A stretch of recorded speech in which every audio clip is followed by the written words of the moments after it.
3월 26일 목요일 온라인 새벽 예배, 우리 함께 찬양으로 시작할까요? 그리 아니하실지라도 감사해요. 주님 뜻을 믿기 때문이죠. 우리 찬양을 같이 드리겠습니다.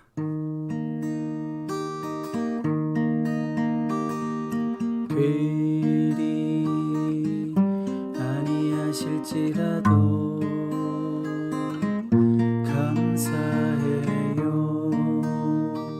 주님 뜻을 믿기 때문이죠. 그리 아니하실지라도 사랑해요. 합력해서 선을 이루어요. 언제나 나를 향한 신실한 사랑, 우리를 향한 베푸신 사랑, 우리가 함께 높이며 주를 찬양해. 할렐루야, 하나님께 영광. 그리 아니하실지라도, 그리 아니하실지라도 감사해요. 감사해요. 주님 뜻을 믿기 때문이죠. 그리 아니하실지라도 사랑해요. 사랑해요. 합력해서 선을 이루어요. 언제나 나를 향한 신실한 사랑, 우리를 향한 베푸신 사랑, 우리가 함께 높이며 주를 찬양해. 할렐루야, 하나님께 영광. 언제나 나를 향한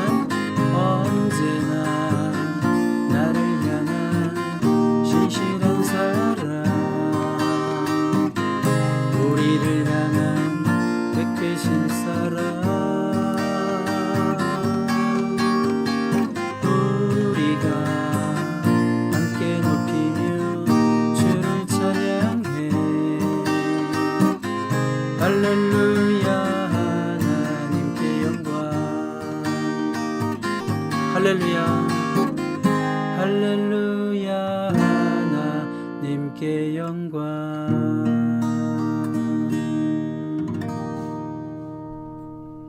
아멘. 오늘은 이삭줍기라는 제목으로 우리 한번 말씀을 같이 나누도록 하겠습니다. 룻기의 이야기는 여러분들이 잘 아시는 분도 있고 혹시 모르시는 분도 있을 것 같은데, 사사시대, 영적 암흑기라고 그랬죠. 350년의 영적 암흑기 사사시대에 그 어둠 속에 참 비춰지는 한 줄기 빛과 같은 아주 예쁘고 아름답고 놀라운 이야기, 바로 그 룻기에 나타나는 이야기입니다. 룻이라는 여인은 사실 이방 여인이죠. 모압 땅에 있었던 여인입니다.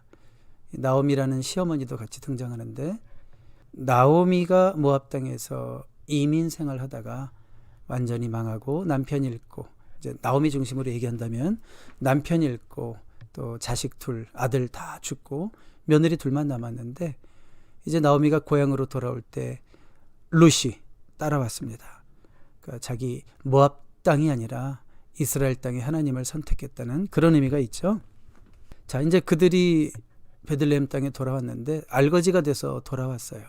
할 것이 무엇이 있을까? 택한 것이 바로 이삭 죽기입니다. 다른 것은 할 것이 없었어요. 이삭 죽기 밖에는 할 것이 없었어요. 이삭이 뭐죠?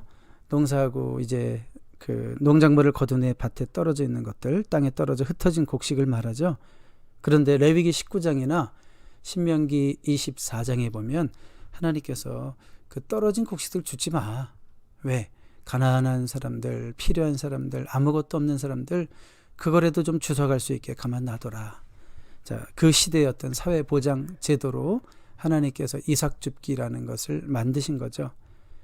자, 그런데 2절을 볼게요. 2절을 보시면 모압 여인 룻이 나오미에게 이르되 원하건대 내가 밭으로 가서 내가 누구에게 은혜를 입으면 그를 따라서 이삭을 줍겠나이다 하니 나오미가 그에게 이르되 내 따라 갈지어다 하매.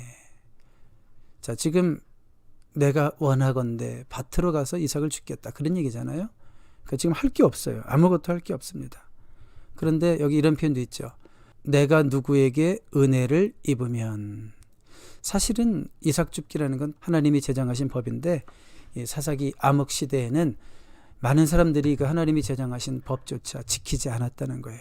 그래서 누군가에게 은혜를 입어야 되는 그런 상황이었다라는 거죠. 어쨌든 이삭 줍기를 할 수밖에 없는 그런 경제적으로 절박한 상황 가운데 있는 자가 지금 룻이고 또 그의 시어머니 나오미였다라는 것을 알 수 있습니다. 자, 인생 우리가 살다 보면 이삭 줍기를 해야 할 만큼 어려울 때도 있어요. 우리 하나님의 백성들은 그런 때를 어떻게 지내야 될 것인가? 지금 시대가 전체적으로 어려운데 이 미국 통계를 보니까 3월 14일부터 21일 요 한 주간 사이에 unemployment claim 한 사람이 그 한 주간에만 320만 명이래요. 그 정도로 지금 갑자기 이삭 줍기를 해야 되는 그런 사람들이 그렇게 많이 생겼습니다. 하나님의 백성이라고 거기서 다 면제되는 건 아닙니다. 우리도 때로는 이삭 줍기를 해야 할 만큼 그런 어려운 시기를 겪을 때가 있는데 그때 우리는 어떻게 지내야 될 것인가? 바로 룻의 행동을 보면서 우리가 한 두 가지 힌트를 생각해 봤으면 좋겠어요. 첫 번째로 이런 어려운 시기에는 사람을 통해서 오는 하나님의 은혜가 있구나라는 걸 생각해야 되는 거예요. 다시 2절 보세요. 내가 누구에게 은혜를 입으면. 자, 롯이 알았던 건 뭐예요? 하나님의 은혜가 사람을 통해서 온다라는 것을 알았죠. 때로는 인생의 많은 문제들이 내 힘만으로는 해결될 수 없는 게 많습니다. 누군가의 은혜를 입어야 될 때가 있고 그 도움이 사람을 통해서 온다고 하는 겁니다. 지금 룻의 인생에, 나오미의 인생에 어떤 커다란 반전, 역전을 가져다 줄 그 사람이 지금 사실 룻 주변에 있었어요. 우리 한번 1절을 보시면 이런 표현이 있죠. 나오미의 남편 엘리멜렉의 친족으로 유력한 자가 있으니 그의 이름은 보아스라. 유력하다라는 것은 부자다, 영향력이 있다, 뭐 그런 뜻이죠. 바로 지금 룻은 이 보아스라는 사람 알지도 못해요. 인식하지도 못해요.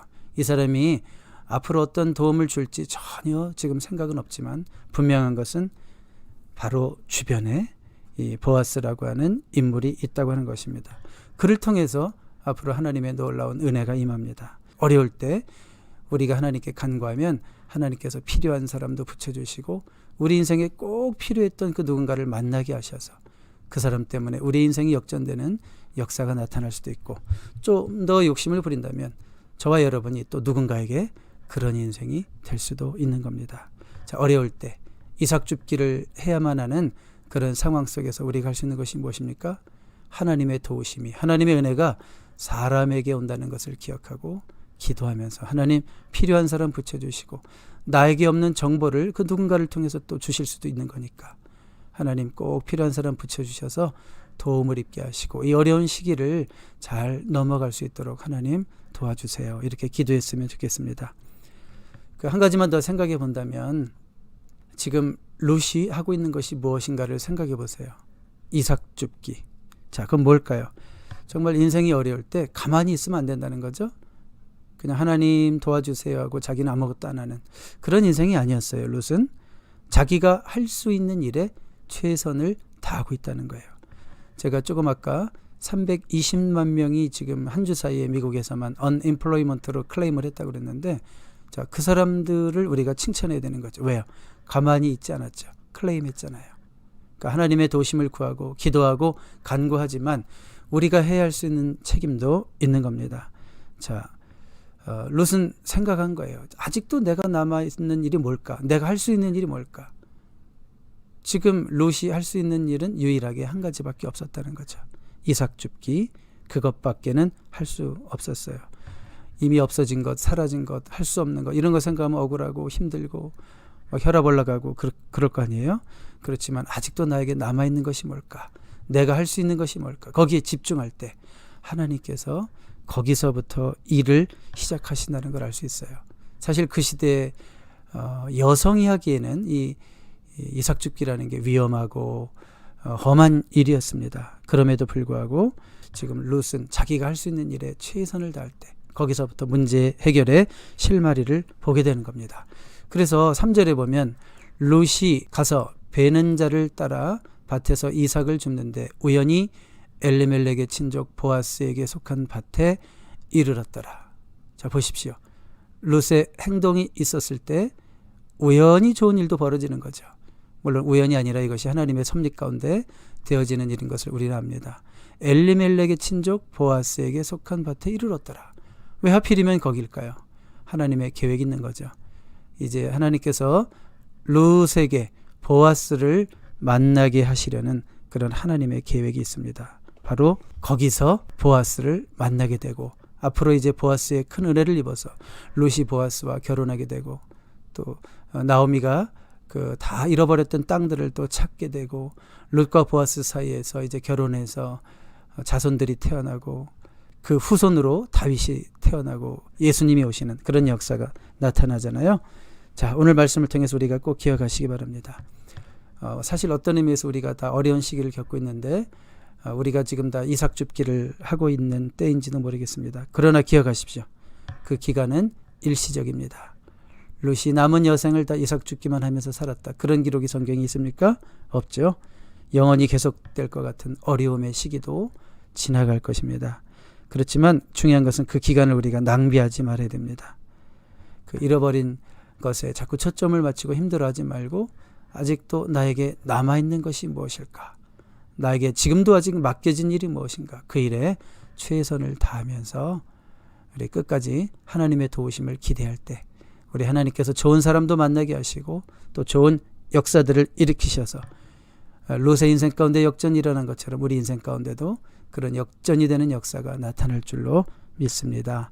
기도하겠습니다. 제가 기도하고 함께 기도하겠습니다. 하나님 아버지, 감사를 드립니다. 이 아침에 하나님의 말씀 보고 또 묵상하게 하시고 함께 찬양하게 하시고 또 이 말씀을 통해서 우리가 다시 한번 깨닫게 하시고 어려운 이 시기에 이삭 줍기를 해야 되는 이런 시간들 속에서 우리가 무엇을 기대해야 하고 무엇을 해야 하는지를 알게 하신 것 감사를 드립니다. 사람을 통해서 하나님의 은혜가 온다고 하였사오니 이 어려운 시기에 우리가 기도할 때 우리 하나님께서 좋은 사람 붙여주시고 믿음의 동력 가운데 서로가 돕고 돕는 일들이 일어나게 하셔서 사람을 통해서 하나님의 큰 은혜가 임함을 체험하게 하여 주시옵소서. 주님, 정말 어려움 당함으로 우리가 당장 잃어버린 것 많이 있지만 거기에 집중함으로 속상해하는 것이 아니라 아직도 하나님께서 나에게 남겨주신 것에 집중하며 내가 할 수 있는 일에 집중하며 작은 일이라도 최선을 다할 때 그 남아있는 일에 최선을 다할 때 인생이 역전되는 역사도 나타날 줄로 믿습니다. 하나님, 우리에게 맡겨주신 그 이삭 줍기도 잘 감당하게 하셔서 하나님의 일하심을 보게 하여 주시옵소서. 하나님, 어려운 시간들이 계속되지 않습니다. 이삭 줍기는 잠깐입니다. 그 기간들 낭비하지 말게 하시고 물질적으로 어렵고 다른 것은 어려울지라도 오히려 하나님과의 교제는 더 깊어지고 주님의 말씀과 더 가까워지고 우리의 영은 더 풍성해지는 시간이 되게 하여 주시며 할 수 있는 일에 최선을 다하며 주님을 바라볼 때 우리 삶 가운데 좋은 일 일어나게 하여 주시옵소서. 하나님, 역사해 주시고 이 어려움의 시간들이 속히 지나가게 하여 주옵소서. 예수님의 이름으로 기도드립니다. 아멘.